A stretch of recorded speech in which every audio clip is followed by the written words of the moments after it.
Halo teman-teman, perkenalkan nama saya Meditya Setiabudi. Saya adalah moderator dari kelompok TB Paru yang berjudul Determinasi, Individu, Keluarga, dan Pengendalian Lingkungan dalam TB Paru.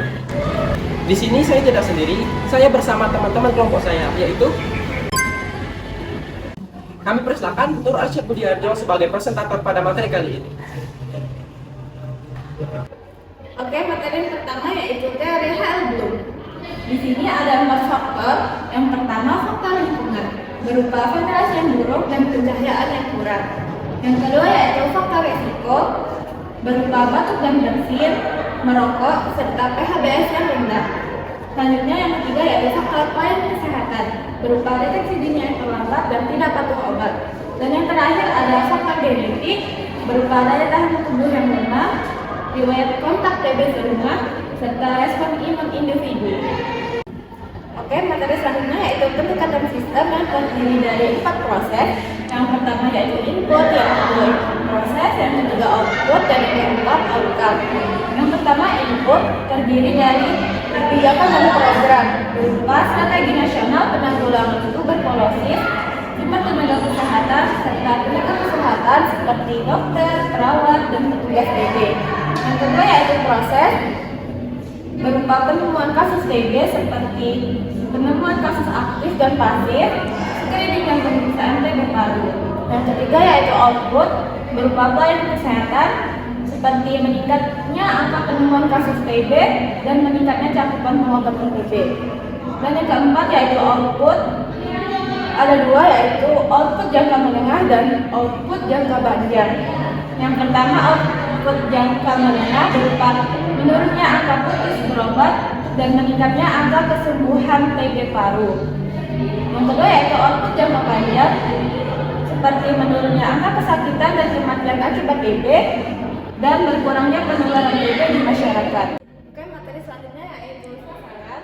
Yang pertama ada individu berisiko seperti screening TB aktif dan pemantauan status gizi pada usia produktif khususnya laki-laki. Yang kedua yaitu rumah tangga berisiko seperti perbaikan rumah sehat dan edukasi pencegahan TB pada keluarga penderita TB. Yang ketiga yaitu komunitas padat penduduk, pengendalian TB berbasis komunitas melalui penyuluhan, kader, dan deteksi dini. Yang keempat pelayanan kesehatan, penguatan strategi DOT melalui penemuan kasus aktif dan pengawasan minum obat di puskesmas. Yang kelima yaitu lingkungan permukiman beresiko, perbaikan ventilasi, pencahayaan, dan kepadatan hunian untuk menularkan TB. Dan yang terakhir yaitu keluarga penderita TB, keterlibatan keluarga dalam pengawasan minum obat dan penerapan PHBS. Selanjutnya yaitu penerapan kebijakan. Yang pertama, Kementerian Kesehatan RI, penetapan kebijakan nasional dan pedoman program TB. Yang kedua yaitu Dinas Kesehatan Provinsi, koordinasi dan pembinaan pelaksanaan program TB kabupaten atau kota. Yang ketiga, Dinas Kesehatan Kabupaten atau kota, seperti perencanaan, pelaksanaan, dan evaluasi program TB daerah. Yang keempat yaitu puskesmas, seperti penemuan kasus, pengobatan, pemantauan kepatuhan, dan edukasi pasien. Yang kelima yaitu rumah sakit dan vaskes lain, diagnosis TB dan rujukan pengobatan berkelanjutan. Yang keenam yaitu pemerintah daerah, penanganan dan regulasi pendukung pengendalian TB. Yang ketujuh yaitu kader kesehatan seperti pendampingan pasien dan pengawasan minum obat. Yang kedelapan yaitu organisasi masyarakat seperti edukasi, advokasi, dan pengurangan stigma TB. Dan yang terakhir yaitu keluarga dan masyarakat, dukungan, pengobatan, dan pencegahan penularan. Itu yaitu policy brief. Yang pertama, pembuatan program DOT berbasis keluarga dan lingkungan untuk meningkatkan kepatuhan pengobatan dan menurunkan penularan TB di rumah tangga.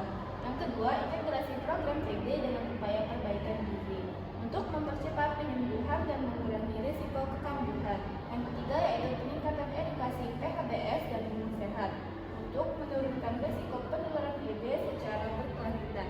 Dan yang terakhir yaitu pengawasan lingkungan pada permukiman untuk memperbaiki lingkungan dan menekankan kejadian TB. Selanjutnya yaitu 6M, 2T, plus 1I. Yang pertama yaitu MEN, berupa pengetahuan masyarakat tentang rumah sehat masih rendah dan perilaku hidup di rumah tangga dengan ventilasi dan pencahayaan yang buruk. Kedua yaitu MANI, berupa pendapatan yang rendah dan kepadatan hunian karena keterbatasan ekonomi.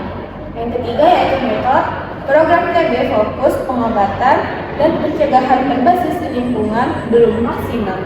Yang keempat yaitu material berupa kelembaban kamar sebesar 70% dan sinar matahari yang tidak masuk ke rumah. Selanjutnya yang kelima yaitu mesin berupa minimnya alat ukur ventilasi dan kelembaban serta penilaian rumah sehat belum standar. Yang keenam yaitu environment berupa permukiman padat penduduk dan sirkulasi udara yang buruk. Selanjutnya yaitu time berupa tidur sekamar dengan penderita TB dan lama kontak lebih dari 3 bulan. Selanjutnya yaitu teknologi berupa sistem monitoring yang terintegrasi dan kurangnya pencatatan kondisi rumah penderita. Dan yang terakhir yaitu information berupa edukasi lebih fokus ke obat dan konservasi rumah sehat kurang ditekankan. Selanjutnya yaitu intervensi. Yang pertama, penunjukan satu anggota keluarga sebagai ibu TB di rumah tangga. Yang kedua, edukasi langsung tentang pentingnya ventilasi dan etika batuk. Yang ketiga, kesepakatan tertulis seperti tidak merokok di rumah dan patuh pada rumah makan TB. Yang keempat yaitu penataan ulang rumah agar sirkulasi udara lebih optimal. Dan yang terakhir yaitu penentuan area khusus merokok di luar rumah. Mungkin itu saja yang bisa saya jelaskan. Saya kembalikan ke moderator. Sekian dari kami. Kami ucapkan terima kasih. Dadah.